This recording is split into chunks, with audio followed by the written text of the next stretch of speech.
말씀 열왕기상 3장 6절 말씀 함께 합독하시겠습니다.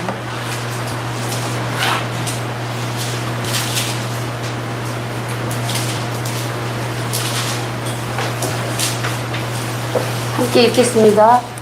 솔로몬이 이르되 주의 종 내 아버지 다윗이 성실과 공의와 정직한 마음으로 주와 함께 주 앞에서 행함으로 주께서 그에게 큰 은혜를 베푸셨고 주께서 또 그를 위하여 이 큰 은혜를 항상 주사 오늘과 같이 그의 자리에 앉을 아들을 그에게 주셨나이다. 아멘. 아멘.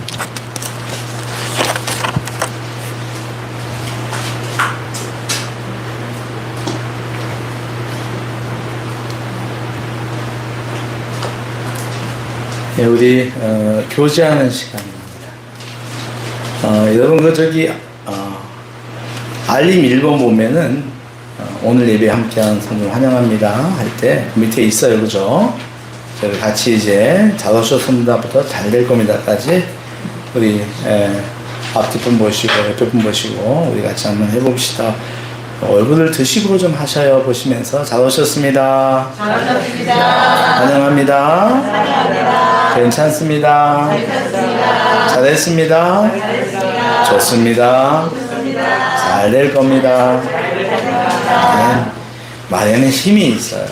네, 잘 될 거예요. 여러분 잘 되기 바라시죠? 예. 좋습니다. 거기에 우리 믿음이 들어가니 얼마나 잘 되겠어요. 형제 함께 하겠습니다.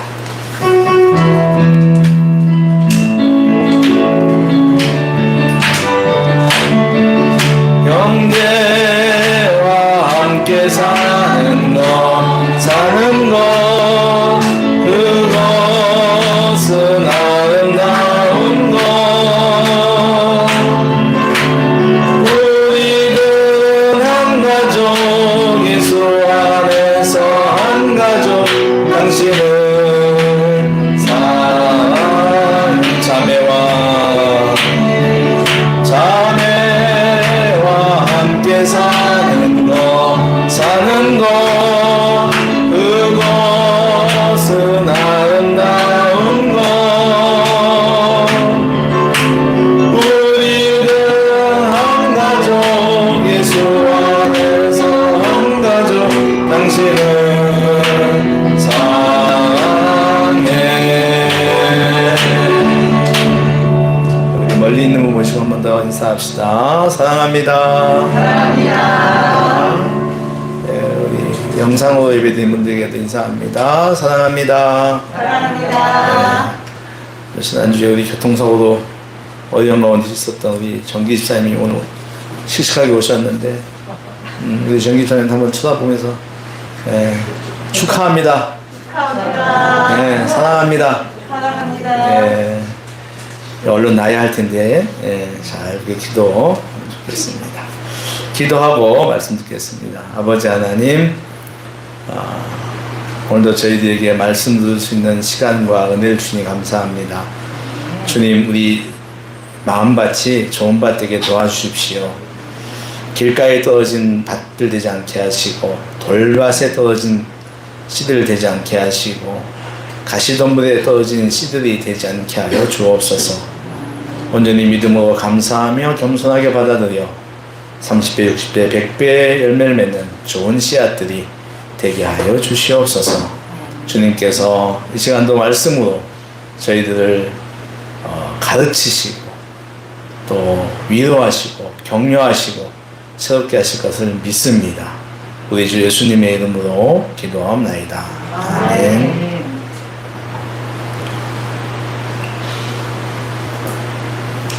할렐루야. 예, 오늘 말씀의 제목이 제목을 같이 한번 해보겠습니다. 시작. 정직한 교회. 네, 오늘 이제 정직한 교회입니다. 하나님의 그 절대적 속성은 크게 우리 두 가지를 얘기해요. 하나님의 사랑과 하나님의 공의. 그렇죠. 이 속성은 하나님에게 있는 완전한 속성입니다. 사람에게도 있지만 하나님에게 있는 완벽한 거죠. 하나님은 당신의 이 속성을 사람에게도 주시면서 너희들도 공의의 삶을 살라고 하십니다. 여러분, 아브라함 하면 여러분 제일 먼저 뭐가 떠오릅니까? 아브라함, 조상. 아, 그렇죠. 난 또 깜짝 놀랐어요. 김하다 권사님 조상이 아브라함인 줄 알았어요. 뭐 올라가다 보면 나올 수도 있겠지만 믿음의 조상이라 그러죠. 또 아브라함 생각하면 믿음의 조상으로서 뭐 복을 뭐 많이 받은 사람, 그죠? 자손을 하늘의 별처럼 바닷가의 모래알처럼 많이 받은 사람. 또 뭐 이제 아브라함의 약속을 받은 사람, 뭐 이런 것들이 많이 떠오릅니다. 근데 여러분 성경 한번 찾아보세요. 22쪽 한번 찾아보세요. 구약 성경 22쪽은 좀 다르게 이야기를 해요. 구약 성경 22쪽 창세기 18장 19절입니다.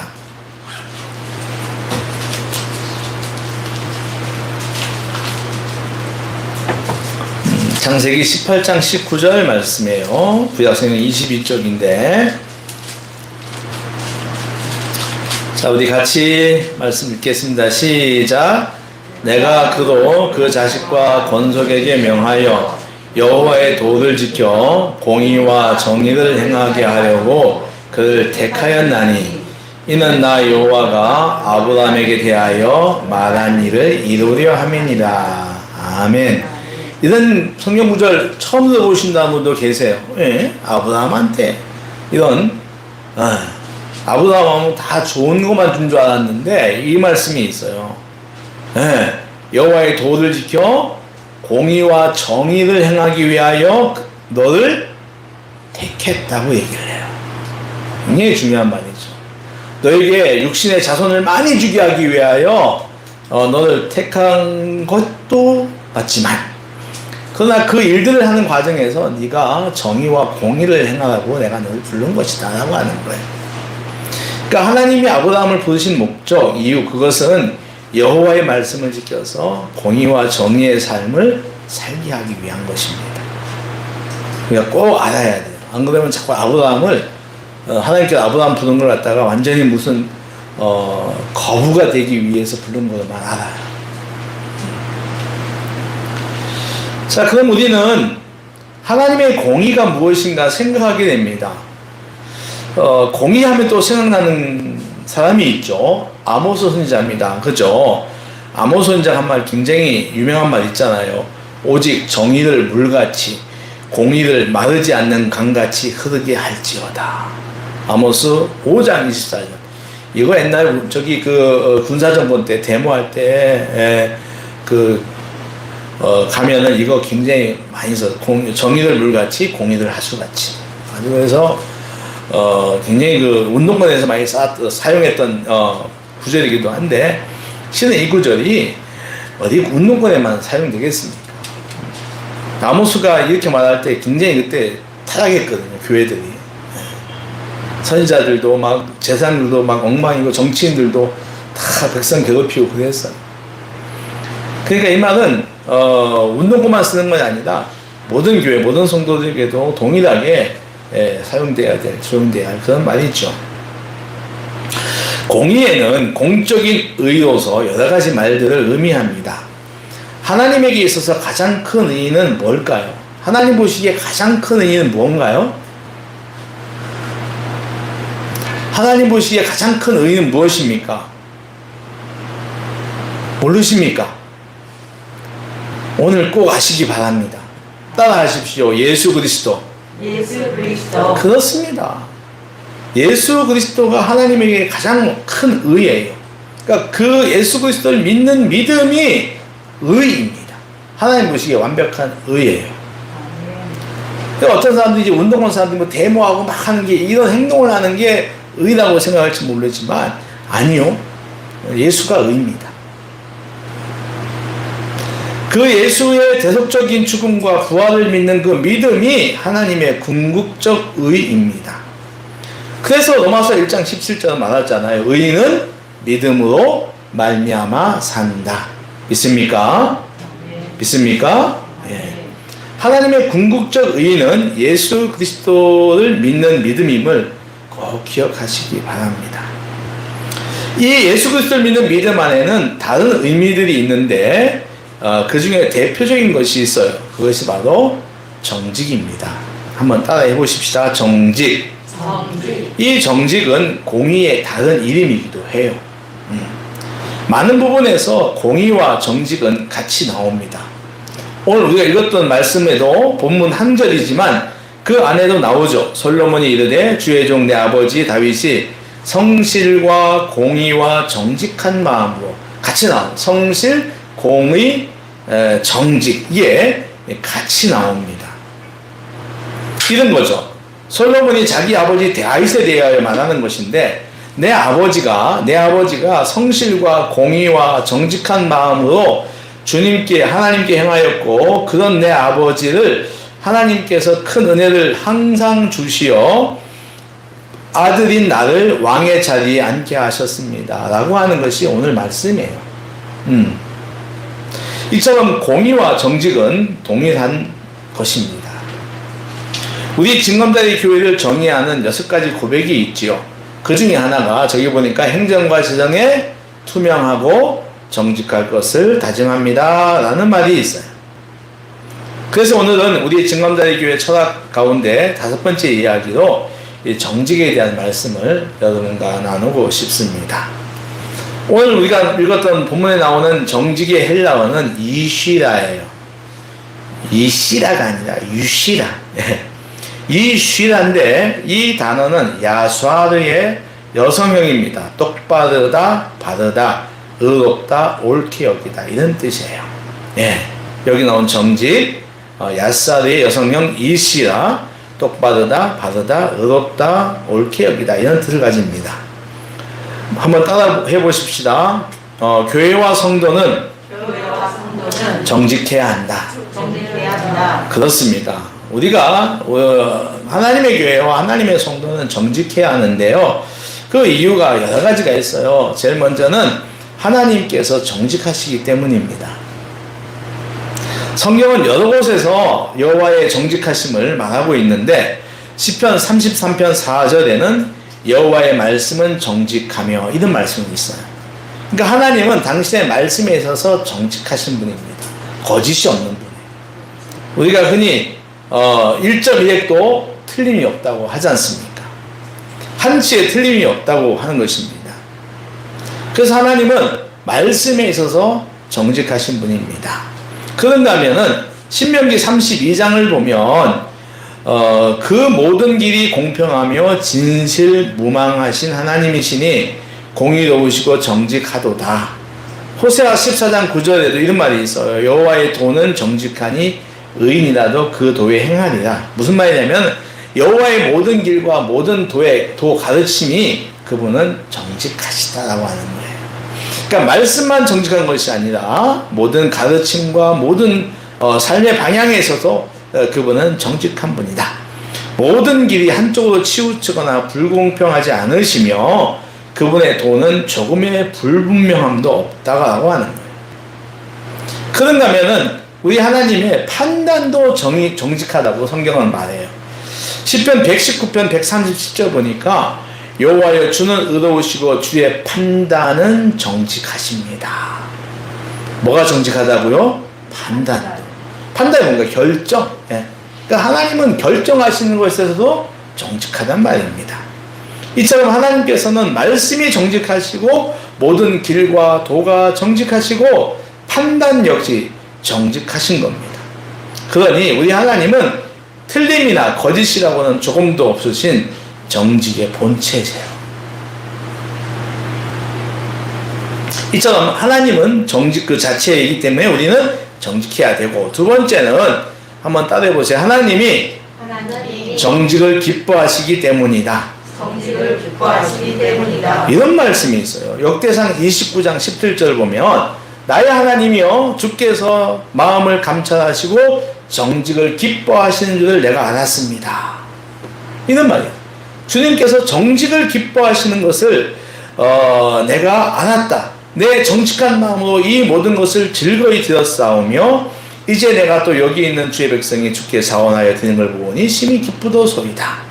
그러니까 정직한 마음으로 모든 것을 드린 것에 대하여 주님께서 기뻐하셨다고 하는 겁니다.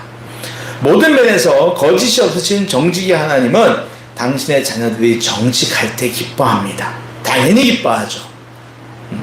그러니까 당신의 자녀들이 정직할 때 하나님은 기뻐하시고 그 말에 영광을 받으세요. 여러분, 하나님이 언제 기뻐하시나요?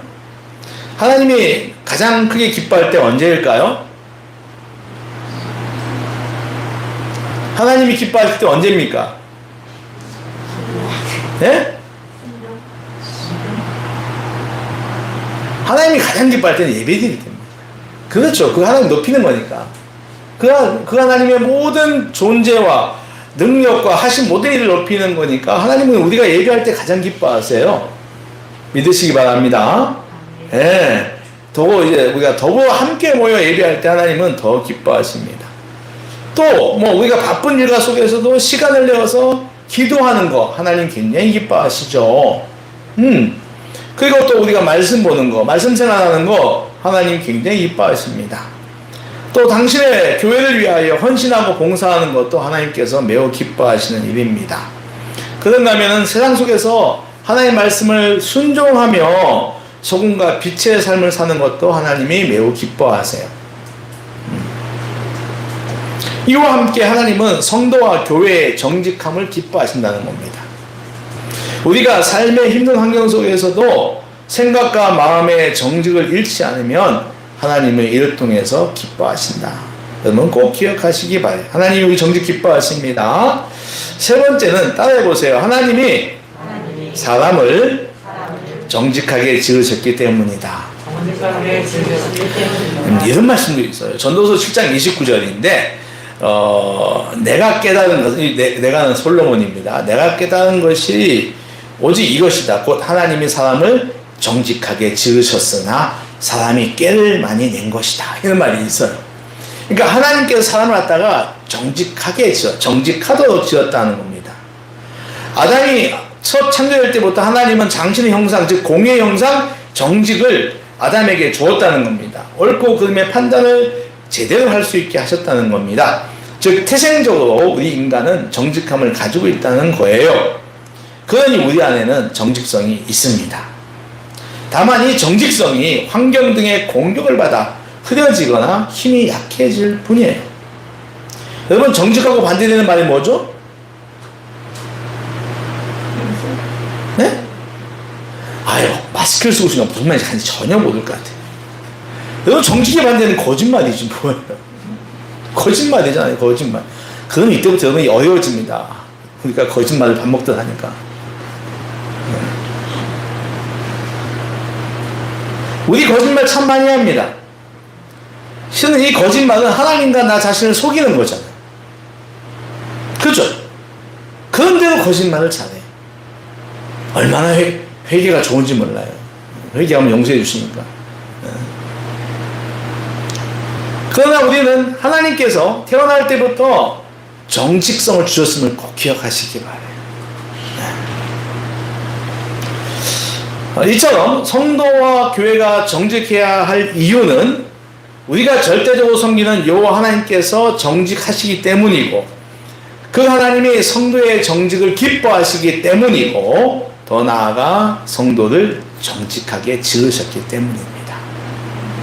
사랑하는 여러분, 정직하시기 바랍니다. 예. 그러면 우리가 이렇게 정직할 때 하나님께 주는 복이 있어요. 예, 복에 대해서 좀 보도록 하겠습니다. 성경에는 이 정직한 자의 복에 대하여 또 많이 이야기를 합니다. 제일 먼저는 한번 같이 해볼까요? 위기에서 구원받는다. 위기에서 구원받는다. 시편 7편이에요. 7편 10절에 이런 말씀이 있어요. 나의 방패는 마음이 정직한 자를 구원하시는 하나님께 있다. 그러니까 하나님께서 정직한 자를 갖다가 구원하신다는 거예요. 예, 벗어나게 한다는 겁니다. 어떤 마을에 할머니를 모시고 사는 한 소년이 있었습니다. 소년은 그 가정은 매우 가난해서 매일매일 나무를 해가지고 이 할머니하고 같이 생계를 꾸려 나갔다고 합니다. 어느 날 그 나라에 그 임금님이 온 백성들에게 이 꽃씨를 나눠줬대요. 꽃씨를 나눠주면서 잘 키워가지고 내 생일날 꽃을 가지고 오너라. 그랬답니다.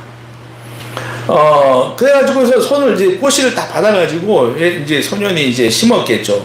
꽃을 심었는데 뿌리고 이게 얼마나 임금님이 시켰으니까 정성을 다하겠습니까? 했는데 물도 주고 했는데 이상하게 꽃이 안 나는 거예요. 싹이 트지 않는 거예요. 그런데 옆에 보니까 옆집에 이플진 집사님네 꽃나무는 꽃이 막 나기 시작하는 거 이제. 꽃 좋아하시는 그 집사님. 옆집에는 꽃이 활짝 핍니다. 얼마나 이 소년의 마음이 힘들었겠어요. 마침내 임금님의 생일이 돌아왔습니다. 다들 뭐 백성들이 장미, 국화, 백합 등 아주 저마다 꽃을 들고 와서 완전히 궁궐은 꽃 대궐이 되었습니다. 신하들과 백성들은 즐거워하면서 서로가 자기 꽃을 더 돋보이게 하려고 아주 뭐 이렇게 막 이제 합니다. 그런데 이상한 것이 이 많은 꽃들을 보고 있는 임금님이 얼굴이 이게 아닌 거예요. 기뻐해야 되는데 오히려 화가 난 얼굴이었습니다. 그 임금님이 그런 얼굴로 제각기 들고 온 꽃들을 다 불러옵니다. 근데 맨 끄트머리에 저 중앙 구석에 꽃이 없는 빈 화병이 하나가 이렇게 덩그리 있는 거예요. 근데 이제 임금이 그 이상하잖아요. 이제 꽃이 없는 빈병 하나 있으니까. 그래 갑니다. 가니까 이제 그 보고 있던 백성들은 야 저놈이 이제 임금한테 죽었다 이제. 그러면서 이제 속으로 이제 막 비웃고 그랬습니다. 근데 임금이 묻습니다. 소년에게 야 네가 가져온 꽃이 어디 있느냐 물었어요. 그때 소년이 말합니다. 임금님 제가 받은 꽃이는 싹이 트지 않았습니다. 싹이 트지 않았습니다. 죄송합니다. 죽을 죄를 졌습니다. 소년은 송구스러워서 어쩔 줄 몰랐던 거죠. 그런데 이상하게 임금이 이 소년을 갖다가 두 팔로 법석 안아들고서 백성들에게 이런 이야기를 합니다. 이 아이만이 짐의 뜻을 이행했소. 내가 나눠준 씨는 꽃씨가 아니라 쇳가루였어. 반전이죠. 쇳가루가 어찌 꽃을 피우겠어. 이 소년만이 정직했어. 이 나라에 이러한 소년이 있다는 것이 나의 마음을 이렇게 흡족하게 하오. 여러분들은 부정직을 뉘우치고 이 소년을 본받으시오 라고 했답니다. 이때 모든 사람들이 부끄러워서 얼굴을 못 들었던 거죠.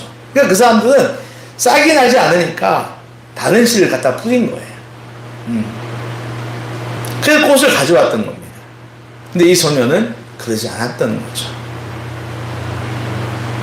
임금은 이 소년을 정직의 보상으로 공부를 시켰고 큰 인물이 되게 했다. 그래서 그 소년을 할머니와 함께 잘 먹고 잘 살게 했다 라고 하는 예화입니다. 이처럼 정직하면은 위기에서 망할 것 같지만 오히려 반전을 이루고 이렇게 극복하게 된다 이런 얘기입니다. 두 번째 보면은 복이 있어요. 첫 번째는 위기에서 구원하고 두 번째는 잠언서 14장 11절을 보니까 이런 말도 있어요. 악한 자의 집은 망하겠고 정직한 자의 장막은 흥하리라. 한번 따라해 보세요. 정직한 자의 장막은 흥하리라. 정직한 자의 장막은 흥하리라. 내가 조금 졸리다고 하는 사람은 꼭 큰 소리로 해야 돼요. 그래서 나를 깨워야 돼. 여러분 잠언서는 우리의 삶을 어떻게 살아야 하는지 각종 필요한 지혜를 주지 않습니까? 그 잠언서가 정직한 자의 보상으로 장막의 흥함을 말합니다. 다시 말하면 육신의 삶에 복, 이익을 준다는 이야기입니다. 여러분 우리가 익숙한 이름이 하나 있어요. 미국에서 백화점 하면은 백화점을 처음 시작한 사람은 바로 존 워나메이커입니다. 우리가 흔히 이 사람 갖다가 백화점의 창시자, 백화점의 왕이라고도 합니다.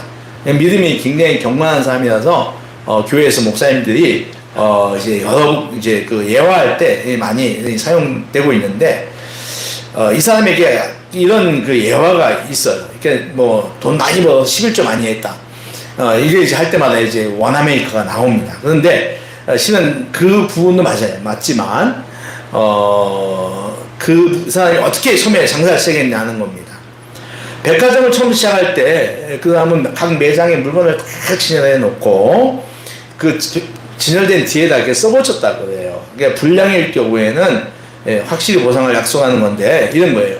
당신이 사간 물건이 불량일 경우 우리가 당신을 속인 것입니다. 우리가 당신을 속인 것이기 때문에 보상은 물론 배상까지 하겠다. 이렇게 선거 장사하는 곳이 있습니까? 그만큼 그가 굉장히 이제 이 정직에 대해서 한 거죠. 그러니까 만약에 당신이 가져간 물건이 불량이면 내가 당신을 속인 거라고 하는 거예요. 정직하지 않았다는 거죠. 그래서 이런 배보상 정책 때문에 처음엔 손해를 많이 봤답니다. 있겠죠. 예. 악덕 업자들 있잖아요. 같이 며칠 가서 써보고서 뭐 아니면 막 가서 하고 막 이런 사람들. 그럼에도 이 백화점은 정직을 잃지 않았다고 해요. 그리고 약속을 이행했다고 합니다. 그래서 점점 커져서 이 백화점은 엄청난 매출을 올렸다. 다시 말하면 큰 복을 받았다. 그러니까 그의 육신의 장막이 흥황하였다라고 하는 겁니다. 이런 비슷한 기업이 한국에도 있어요. 지금은 구립이 되어서 워낙 커져가지고 이런저런 구설수가 있지만 초창기에는 굉장히 정직했습니다. 그 기업은 세금 면에서 정직했습니다. 모든 기업들은 세금을 덜 내려고 하는 것이 있습니다. 그래야 자신들의 이익이 커지기 때문입니다. 이른바 욕망을 충족시키기 위한 거죠. 그런데 이 기업은 그렇지 않았어요. 세금에 있어서 정말 정직하게 잘 냈다고 합니다. 그런데 이 회사가 더 유명해진 것은 행정면에서도 굉장히 정직했어요. 어떤 기업이 어떤 새로운 기술이나 또 무슨 뭐 건물을 지으려고 할 때는 관청으로부터 인허가를 받아야 합니다. 지금이야 공무원들이 많이 깨끗해졌지만 옛날에는 그렇지 않았어요. 특히 여러분 그 옛날에 그 교통 속도 걸리면 어떻게 했습니까? 혹시 90살에 걸린 적 있어요? 그 옛날에? 운전하다가? 네, 그걸 어떻게 했습니까? 고조 맞습니다. 예, 그러니까 면허증 밑에다가 지갑 밑에다가 밑돈을 넣어주죠. 그러면 경찰이 싹 보고서 다음부터 조심하세요. 간단 말이에요. 그래가지고 경찰들이 교통과 가려고 많이 했잖아요. 예, 교통과 가면 돈을 버니까. 근데 요즘 그런 경찰이 이제 없습니다. 예, 그 다 걸려요 이제는. 근데 이 관청에서 일하는 공무원들도 이제 이게 많았어요. 이게 이른바 이제 급행료라고 하는 거죠. 그럼 많이 들어봤을 거예요. 그러니까 내 거 좀 빨리 해달라고 돈 이게 그 봉투 가져가는 거예요. 이거 뭐 드라마에도 많이 나오지 않습니까? 옛날에.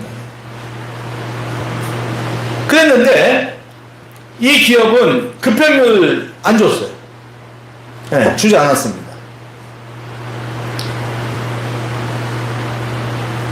그래서 당연히 늦죠. 행정 같은 거 자기 회사가 해야 할 일이 늦어지는데 그럼에도 불구하고 이건 하나님의 정직에서 벗어나기 때문에 안 준 거예요.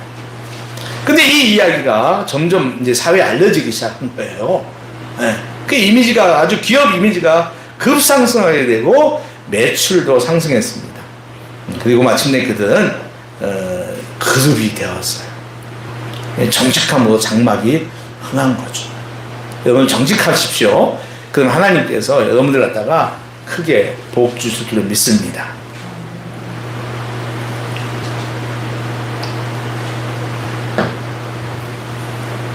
세 번째 복은 이런 복도 있다 그래요. 따라해 보세요. 하나님의 교통하심이 있다. 잠언서 3장인데 패역한 자는 여호와의 미워하심을 입거니와 정직한 자에게는 그의 교통하심이 있으며 이렇게. 정직한 사람하고 하나님은 놀기 좋아한다는 거예요. 하나님이 누가 놀기 좋아하느냐? 정직한 사람하고 놀기 좋아한다는 겁니다. 그럼 놀기 좋아하면 교제하기 좋아하면 잠언서 15장 8절에 정직한 자의 기도는 그가 기뻐한다. 기도응답도 잘 된다는 거예요. 네. 그러니까 소통한다고 하는 것은 이 그 기도도 하나님께서 이렇게 그 기도응답도 쉽게 받는다 이런 이야기입니다. 근데 또 좋은 게 하나가 더 있어요. 따라하세요. 후손에게 복이 있다. 후손에게 복이 있다. 오! 시편 112편 2절에 보니까 그 후손이 땅에서 강성하며 정직한 자의 후대가 복이 있다. 정직한 자의 후대가 복이 있다. 여러분 오늘 본문도 그렇잖아요. 솔로몬이 말합니다. 내가 받은 이 복은 내 아버지 다윗이 성실했고 공의로웠고 정직한 덕분이라고 말해요. 당연합니다. 여러분 솔로몬은 아버지의 덕을 충분히 그만큼 이게 누린 사람이 없잖아요. 다윗은 자신의 정직함으로 다윗은 자기가 정직함으로 아들인 솔로몬이 복을 받게 한 것입니다. 우리는 우리의 자손들이 우리의 자녀들이 삶이 잘 되기를 또 하나님으로부터 복을 받기를 소망합니다. 그러시죠? 예. 그렇다면 부모로서 하나님 앞에 정직하셔야 합니다. 또 자녀들 앞에서도 우리는 정직해야 합니다. 한 번 한 약속은 내가 어렵다고 해서 또 이 자녀에 대한 마음이 힘들다고 해서 해도 우리가 지켜야 됩니다. 그러니까 정직을 잘 지키면 하나님 앞에서 정직과 사람 앞에 정직을 잘 지키면 내 자녀가 복을 받는다. 이처럼 우리가 거짓없이 정직한 삶을 살면 삶의 위기에서 구원을 받고 장막이 흥하며 하나님과 교통함으로 기도 응답이 쉽고 더 나아가서 내 후손이 복을 받습니다. 그러니 그리스도인과 그리스도의 교회는 정직해야 합니다. 믿습니까? 자, 그럼 이제 말씀을 이제 정리하면서 그럼 우리 교회는 어떨까 하는 것입니다. 우리는 매주 징검다리 교회가 행정과 재정의 투명과 정직을 고백합니다. 여러분 투명이 뭐죠? 투명은 가리는 것이나 속이는 것이 없이 아니 다 보인다는 거죠. 정직의 다른 표현이기도 합니다. 투명하다. 먼저 행정을 보겠습니다. 우리 행정은 만인제사장에 근거한 열린 행정이어야 합니다. 몇 사람에 의한 의사결정보다는 모든 성도들이 의견을 내며 뜻을 모아야 합니다. 의견에 참여하고 뜻을 모으고 그 뜻을 이루기 위해서 같이 노력하고 봉사해야 됩니다. 참여는 권리이며 그 참여를 꽃피게 하는 것은 책임입니다. 이것이 건강한 교회이며 개혁교회이고 정직한 교회입니다. 다만 우리가 좀 경계해야 될 것은 열린 행정이라고 해서 무질서를 말하는 것은 아닙니다. 어떤 사람들은 막 그냥 이 건강한 교회가 질서가 없는 것처럼 얘기를 하는데 그건 결코 아니에요. 영적인 공동체인 교회에도 질서가 있습니다. 질서가 무너지면 민주도 행정도 다 망가지는 거예요. 두 번째, 재정은 정말로 투명해야 됩니다. 정직해야 됩니다. 실은 이 문제는 교회의 거룩과 타락을 결정하는 매우 중요한 키워드입니다. 그 교회가 거룩한 영적 공동체인가 아니면 자기 이익을 탐하는 세상의 이익 집단인가를 확인하려면 교회의 재정을 보면 합니다. 성도들은 자신들이 낸 헌금이 어떻게 사용되는지를 알아야 합니다. 이는 헌금을 낸 성도의 권리이기도 합니다. 헌금을 낸 다음에 교회에서 알아서 하겠지 하고 하는 마음은 그거는 옳지 않은 마음이에요. 물론 헌금은 하나님께 드리는 신앙 고백입니다. 그거 가지고 하나님께 내 은을 세우거나 사람들 앞에 이렇게 자랑하기 위해서 하는 건 결코 아닙니다. 그러니 겸손해야 합니다. 그러면서 그 헌금이 하나님의 뜻대로 잘 사용되고 있는지에 대하여 성도는 관심을 가지고 있어야 해요. 그렇지 않으면요 교회는 부패하게 됩니다. 세상에 많은 큰 교회들이 이 재정이 부패해가지고 시끄럽잖아요. 세상을 떠난 여의도 순복음교회 목사님은 교회 돈으로 아들들 사업에 섰다가 법정에서 벌 받았잖아요. 아들에게 교회를 세습한 명성교회 목사님은 그 교회 재정장로님이 사살을 했지 않습니까? 그러면서 그분이 남겼잖아요. 우리 목사님은 목사가 아니라 사업가다. 이게 다 언론에 공개된 겁니다. 제가 한 얘기 아니에요. 역시 교회 돈을 자기 마음대로 사용한 제자교회 목사님은 감옥살이 했습니다. 어느 교회 목사님은 교회 재정으로 유학가 있는 아들에게 선교비 명목으로 돈을 보냈어요. 유학 비용을 선교비 명목으로 보냈어요. 그래가지고 은퇴 3개월 앞두고 교회를 떠났습니다. 교회 재정을 자기 마음대로 사용하는 사람은 비단 목사님들뿐만 아닌 것 같아요. 대부분은 목사들이지만 재정을 담당하는 장로님과 안수집사님도 계세요. 대한민국의 가장 큰 교단이 통합하고 합동인데 합동 측에 지금 응급제도가 없어졌어요. 그러니까 연금제도가 없어졌어요. 저희 교단은 아예 조그만해서 없고. 그런데 합동 측에 연금 그 제도가 없어진 것이 그 담당하던 그 어마무시한 큰 교회 장로님이 몇십억을 갖고 날라버렸어요. 오래된 이야기입니다. 그 후에 그 응급제도가 없어요. 그러니까 이 재정을 담당하는 이 분들은 정말 기도 많이 해야 돼요. 교회 재정은 하나님의 영광을 위해서 적재적소에 사용되어야 하며 그 과정이 깨끗해야 합니다. 정직해야 됩니다. 우리 교회가 그렇게 되기를 소망합니다. 오늘 우리는 정직에 대하여 말씀을 들었어요. 근데 한 가지 덧붙여야 할 말씀이 있습니다. 그것은 하나님의 공의에 근거한 정직은 우리가 꼭 가져야 합니다. 그럼에도 나는 얼마나 정직한가 생각해보고 성찰해야 한다는 것입니다. 여러분 얼마나 정직하신가요? 이렇게 나의 정직도는 어느 정도일까요? 보면은 그렇게 사람들 앞에 나는 정직한 사람이야 라고 우리 교회는 정직한 교회야 라고 이렇게 말하기가 쉽지는 않을 거예요. 근데 이상한 것은 우리가 정직함에 대해서 이렇게 자신을 못하면서도 타인의 부정직이 거짓에 대하여 정죄할 때가 많이 있습니다. 네. 그러니까 우리가 쉽게 말하면 내로남불 같은 건데 나는 내 거짓이나 내 비정직에 대해서는 그냥 그거 뭐 괜찮지 하면 남에게 대해서는 이제 잘 뛰잖아요, 그게. 그래서 우리 말씀 하나 읽어봐요. 신약성경 10쪽입니다. 우리가 잘 아는 말씀인데 마태복음 7장 3절 5절 말씀에 한번 찾아보겠습니다.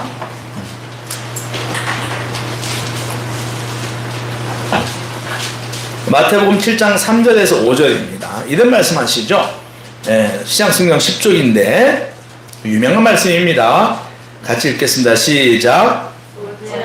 내 눈 속에 있는 티끌은 보고 내 눈 속에 있는 들보는 깨닫지 못하느냐. 보라, 내 눈 속에 들보가 있는데 어찌하여 형제에게 말하기를 나도 내 눈 속에 있는 티를 빼게 하라 하겠느냐. 외식하는 자여 먼저 내 눈 속에서 들보를 빼어라. 그 후에야 밝히 보고 형제의 눈 속에서 티를 빼리라. 우리 예수님이 하신 말씀이에요.